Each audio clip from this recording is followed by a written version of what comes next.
Di makakaangal si Mike Brown, may utos sa taas na pabalikin si Clarkson sa Knicks. Tara kwentuhan! Mainit ngayon ang mga nangyayari sa free agency mga idol at sa off-season ng NBA. At si Jordan Clarkson naging mainit na rin sa mga usapin ng mga contending teams. Pero alam nyo ba, may utos sa Knicks galing sa itaas na huwag paalisin si Clarkson at subukang panatilihin sa New York mga idol. Kahit kasi binabangko lang ni Coach Mike Brown itong kababayan natin na si JC, iba naman ang gusto ng Knicks President for Basketball Operations na si Leon Rose mga idol.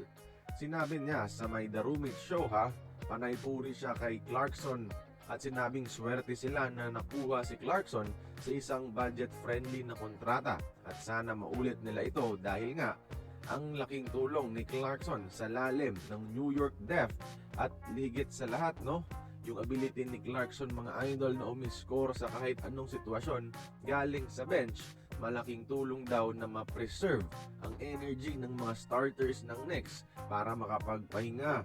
Nagre-resulta ito sa fresh legs sa fourth quarter kaya mas malaki ang chance nila manalo sa mga laro. Kahit kasi nakaupo ang isang Jalen Bronson, maaasahan talaga si Clarkson na gumawa ng puntos para sa sarili at para sa kukumpunan mga idol. Yan ang mabibigay ni JC sa New York Knicks kung si Knicks President pa mismo ang magsasabi. At tandaan, mas mataas ang posisyon ng Knicks President for Basketball Operations kesa sa head coach. Siya yung right hand mismo ng Knicks owner mga idol.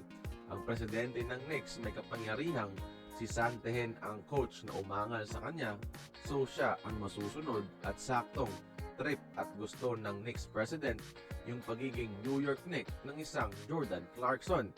Di na makakaangal dito si Mike Brown. Kaya yung mga idol, tingin nyo ba, dapat pa bang manatili sa Knicks si Jordan Clarkson? Join the conversation, magkomento lamang sa ibaba.